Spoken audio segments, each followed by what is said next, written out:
In this video, we will talk about pirates, whose image in movies, books and games is far from reality. I'll tell you about their traditions, the brutal punishments they devised for their captives and each other, the hygiene on their ships, and much more. My name is Rass, and here are 10 things you should know about pirates. When you hear the word pirate, you probably think of a medieval pirate, like the characters from the Pirates of the Caribbean movie series. The golden age of piracy indeed took place during this period, from the mid-17th to the mid-18th century. However, piracy as a profession dates back to ancient times, almost as soon as people learned to build large ships and mastered sailing. During antiquity, naval battles were quite rare. There were no cannons, so the only way for two ships to fight each other was through boarding the enemy ship. Sailors would throw hooks onto the other ship and climb aboard using ropes, engaging in hand-to-hand combat. Ancient pirates mostly used ships for transportation, landing near villages or islands to loot and then escape. They also kidnapped people for ransom. Once, young Julius Caesar and his entourage were kidnapped by pirates, who demanded 20 talents for his release. Talent is the name of the Roman coin. Caesar, however, insisted that a man of his stature was worth no less than 50 talents. The pirates agreed. Caesar sent his servants to collect the ransom, leaving only his personal physician and 2 assistants with him. While awaiting the ransom, Caesar wrote poems and speeches and then read them to the pirates. If they did not show enough admiration, he would call them barbarians and promise to hang them. The pirates, not realizing they were dealing with a young, influential Roman nobleman, took it as a joke. Eventually, the servants returned with the ransom, and Caesar was released. Upon returning home, he assembled a small fleet and set out to exact revenge on the pirates. Most of the pirates were killed, and the rest were captured, taken to the mainland, and crucified. But the peak of piracy occurred in the 17th century. European maritime powers were busy developing their American colonies, and ships laden with gold and other goods traveled from the New World to the Old, allowing pirates to make vast fortunes through plunder. Countries such as the Netherlands, England and France were constantly at war with Spain and sometimes with each other. These powers found a way to use pirates for their own purposes. In simple terms, there were 2 types of pirates. The first type, actual pirates, were independent maritime bandits who plundered anyone they came across, but there weren't a lot of them. The second type of pirates were called privateers or corsairs. These were ships whose captains received permission from a certain country to attack enemy ships. For example, an English privateer would have permission to attack Spanish vessels, and in return they would give a portion of their profits to the English crown. This arrangement allowed them to use the ports of English colonies in the Caribbean to sell their plunder, repair their ships and recruit crew members. Pirates were not in the service of a state, and the ship was their personal property. A so-called letter of marque granted them the legal right to engage in piracy without fearing capture and execution by their own government. Of course, the Spanish could still capture and hang them, but from the perspective of English law, such a person was innocent. Most well-known and successful pirates were privateers, meaning they had permission from a specific country to engage in piracy, and they only attacked the ships of countries at war with their patron nation. Pirates were very cruel and ruthless people. As a result, they invented new forms of execution that were simply horrifying. The first such execution method was the so-called walking the plank. A board was placed with one end resting on the ship's side and the other end hanging over the sea. The hands of a prisoner or a pirate convicted of mutiny were tied, and they were forced to walk along the plank to the end with the threat of a saber if they refused. Eventually, the unfortunate prisoner would fall into the water and drown in the ocean. Another method of execution involved throwing a person into the water near a small uninhabited island, giving them only a knife or nothing at all. Most often, these islands were so small that survival was impossible due to the lack of fresh water, fruit-bearing trees or animals for hunting. Thus, the person was left to wait for a slow death from thirst, cold or heat. Passing ships would occasionally rescue such individuals, but it was rare.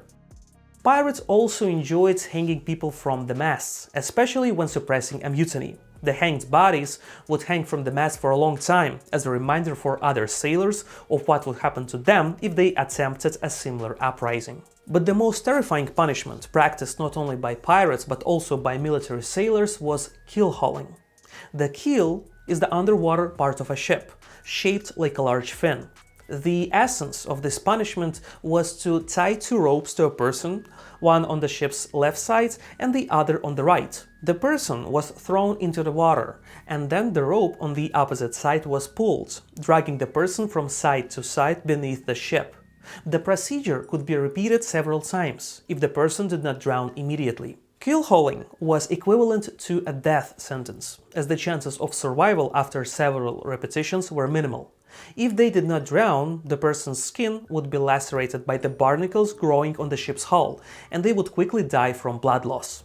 In general, the image of pirates has been dramatically embellished and romanticized thanks to movies and books. They are often portrayed as positive heroes, while in reality they were cruel murderers, rapists and sadists. When little children dress up as pirates and play games, it is upon reflection the same as if they were playing as Nazis or terrorists seizing a school with children. In movies and cartoons, pirates are inevitably associated with the following attributes: an eye patch, an earring, a hook instead of a hand, or a bag leg instead of an actual leg. Now I will tell you about each of these, so to speak, accessories, as they are not as simple as they seem. Let's start with the earring. For pirates, it was not just a decoration. Pirates were very superstitious people. They believed that wearing an earring could save them from drowning and to improve their vision. This, of course, is not true, but pirates believed it. The second reason pirates wore an earring is as follows. If a pirate was killed or drowned, their body could be washed ashore. Pirates hoped that, thanks to the gold earring in their ear, the person who found their body would arrange a burial for them, using the earring as payment for the coffin and funeral organization. Believing in this was quite optimistic, as people at the time were not known for high moral principles. It is more likely that a passerby would simply take the earring and leave the body to decompose on the sand. Nevertheless, pirates hoped that it would work. There is also information that pirates attached pieces of wax on threads to their earrings, which they used as earplugs when battles began and they needed to load and fire cannons. This helped preserve their hearing. The next accessory is the eye patch. Of course, among pirates, there were people who had lost an eye in a fight and therefore wore an eye patch. But not all pirates wore it for this reason. Many pirates with two healthy eyes also wore it, and here is why. It would be very dark if you descend from the deck, the open part of the ship, into the hold. The eyes would need time to adjust to the darkness to see anything. Therefore, pirates, and in general any sailors of that time, wore a black eye patch on one eye to keep it accustomed to the darkness. They would descend into the hold, lift the eye patch, and could see with that eye immediately. The next attribute is a hook instead of a hand or a bag leg instead of a leg. But did you know that pirates lost their hands and legs not because someone cut off these limbs with a sword during a fight? The reason was different: infection. If a pirate was shot with a pistol and the bullets hit their body, the shell would also carry a piece of the pirate's clothing into the wound. A doctor could remove the bullet from the wound, but could not remove the soft piece of fabric, which began to rot and infect the wound. Therefore, the only way to avoid a painful death was amputation of the hand or a leg, which was then replaced with a prosthesis.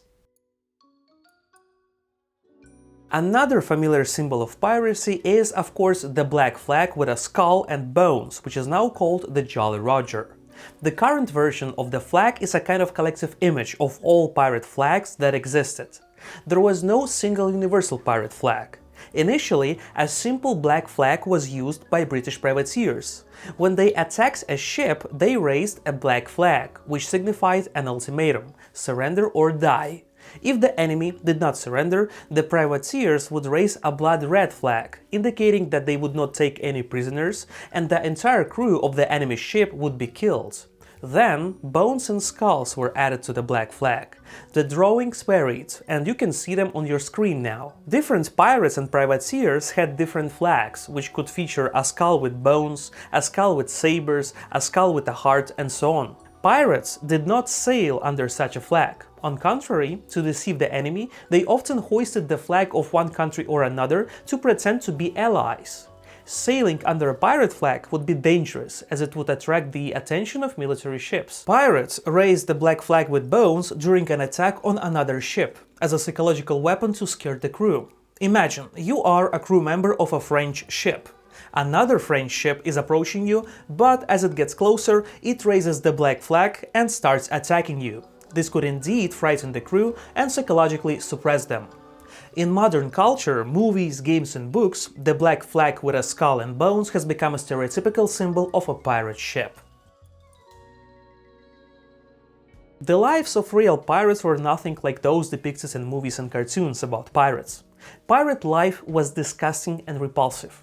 I'm going to tell you about the conditions in which they lived on ships and what their hygiene was like.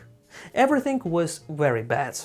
Pirates, if they washed at all, did so very rarely, and did it with seawater, meaning they simply plunged into the water without any soap or washcloths. They mainly did this only when the ship was anchored near the shore. Pirates were superstitious and very afraid of various sea monsters, so they did not do this in the middle of the ocean.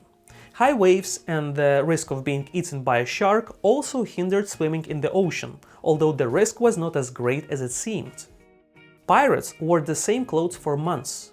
These clothes were soaked with their sweat, urine, blood and the blood of other people.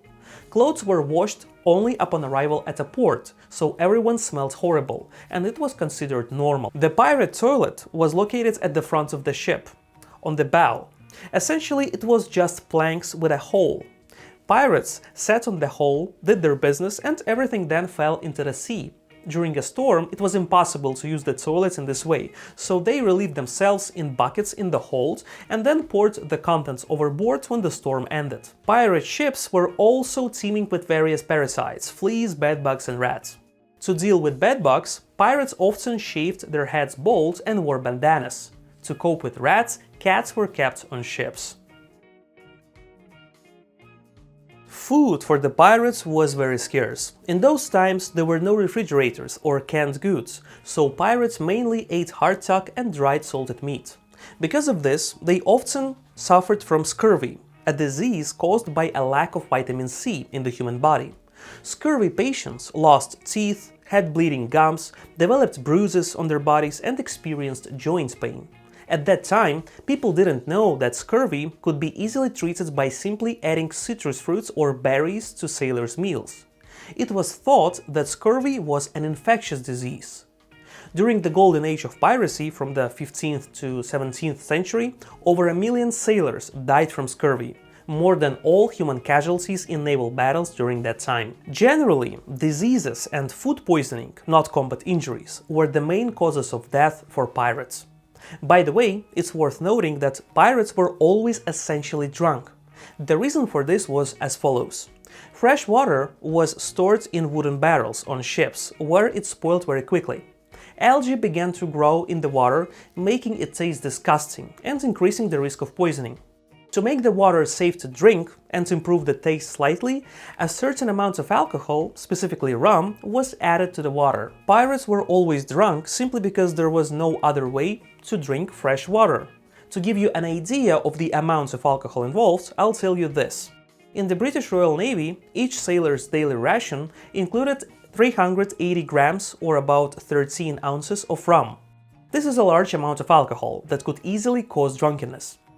Drunkenness was a significant problem for sailors, so over time, the British Royal Navy began to dilute the rum with water to reduce the amount of pure alcohol per sailor per day. So, pirate life was not only very risky, but also tough. It should be noted that everything mentioned applied not only to pirates, but also to any other sailors, such as those on military or merchant ships. They all lived in similar terrible conditions. But what did pirates endure all this for? What made them take such a great risk of being injured or simply killed? I think you all understand that they did this for money. I just want to explain what kind of money we are talking about. During the height of piracy, there were very few opportunities for social mobility. If you were born into a peasant family, you would remain a peasant, and if you were born into a blacksmith family, you would become a blacksmith. You wouldn't make a lot of money doing this, and you'd have to work hard all your life. Piracy, on the other hand, offered people with a certain mindset the opportunity to make an incredible fortune in just a few years of risky and dangerous work, and then never have to work again for the rest of their lives. Being a pirate wasn't a lifelong commitment. People engaged in piracy until they had accumulated enough money or until they were killed, which was quite likely. In a year, ordinary pirates could earn enough money to buy a nice two-story house for their family and live comfortably for the rest of their lives. Over several years of pirate life, one could save up enough money to buy not only a house, but also a plantation with slaves, who would work for the pirate for the rest of his life and generate income. This is what pirates took such great risk for, especially since many of them had nothing to lose in the first place. Pirates also had an unusual support system during those times, specifically health insurance. They contributed to a common fund, most of which was paid by the captain, and then money was paid out from this fund to those who, for example, lost a hand or a leg. The amounts paid for various injuries are known. For example, on Captain Edward Teach's ship, the famous pirate known as Blackbeard, the loss of a right hand was compensated with an amount equivalent to about $40,000 in today's money. Slightly less was paid for the loss of a left hand or leg. So even in the case of losing an arm or a leg, a pirate would receive enough money to live very modestly for the rest of their lives. Although, of course, many pirates were not financially responsible and squandered all their money on alcohol and prostitutes very quickly. But there were also successful reverse cases. British privateer Henry Morgan accumulated a lot of money, quit piracy and became the governor of Jamaica. He also bought a large amount of fertile land and became a successful planter. Pirates of the Caribbean Sea had a unique social institution called matelotage. Essentially, it was a marriage between two men. But it was not about homosexuality. By entering into such a union, the two men swore to take care of each other in case of illness, injury, or other misfortune. Also, if one of the partners died, all his property went to the other partner, just as it does in marriage. Often, during the ritual that sealed this partnership, pirates exchanged rings. During the heyday of piracy in the Caribbean, there were incredibly few women on the islands, because mostly single men with nothing to lose went to the New World to live and earn money, so most pirates didn't have wives. However, if one of the partners did have a wife, the other partner also had the right to have sex with her, and in case of death of one of the partners, the other would take this woman for himself, marry her, and take care of her. This practice was so widespread that the French government eventually became seriously concerned that their privateers were adopting the matelotage lifestyle, and in 1645 the French governor of Tortuga demanded that hundreds of prostitutes be sent to the New World to shift the attention of maritime adventurers to relationships with women, which to some extent bore fruit. The most successful pirate in human history was a woman. She conducted her pirate affairs not in the Caribbean Sea, but off the coast of China in the 19th century. History knows her as Madame Zheng. She began her career working as a prostitute in a floating brothel. There, she met the famous pirate captain, Zheng Yi, whom she married, thus becoming Madame Zheng. Many Chinese fishermen at that time occasionally engaged in piracy to make money when the fishing season ended, and it was from such fishing boats that Captain Zheng's fleet was formed. However, during a storm, Captain Zheng fell overboard and drowned. His wife, Madame Zheng, took his place as captain, proving to be a skilled diplomat, managing to negotiate mutually beneficial cooperation terms with other pirate captains and forming a large pirate confederation, with Madame Zheng at its head. She married her former husband's adopted son, whom she appointed as her assistant. At the height of her captaincy career, Madame Zheng commanded a fleet of more than 1,500 ships. Most of these ships were essentially just fishing boats, but she still had 17,000 pirates under her command. She developed a code of conduct for the pirates, prescribing punishments for various offenses, such as ignoring orders, cowardice, or leaving the ship without permission. She also introduced the rule that all loot had to be gathered in one place before being divided, so the entire crew could see how much had been stolen and ensure that nobody secretly pocketed anything. Additionally, she enforced a strict rule forbidding the abuse of captured women. Female captives were to be provided with separate rooms from men. Pirates could marry these women, but in doing so, they were forbidden from cheating on them or leading promiscuous lives. Madame Jen effectively waged war against the Chinese Navy, the Portuguese Empire's fleet, and the East India Company's fleet. The end of her pirate career was quite unusual for someone in her profession. The Chinese authorities, tired of fighting her pirate confederation, offered amnesty to all pirates in exchange for giving up their trades and surrendering. The pirates, including Madame Cheng, complied. They were even allowed to keep their property. Madame Zheng retired from piracy at the age of 38 and opened her own casino ashore. She lived off her business income until her old age, dying at the age of 68. For most people, the word pirate conjures up images of sailboats, dirty men with eye patches and sabers. Sadly, those pirates no longer exist, and the sailing warships can only be found as museum exhibits. However, pirates still exist in the modern world, and I'm not talking about those who download movies from torrents.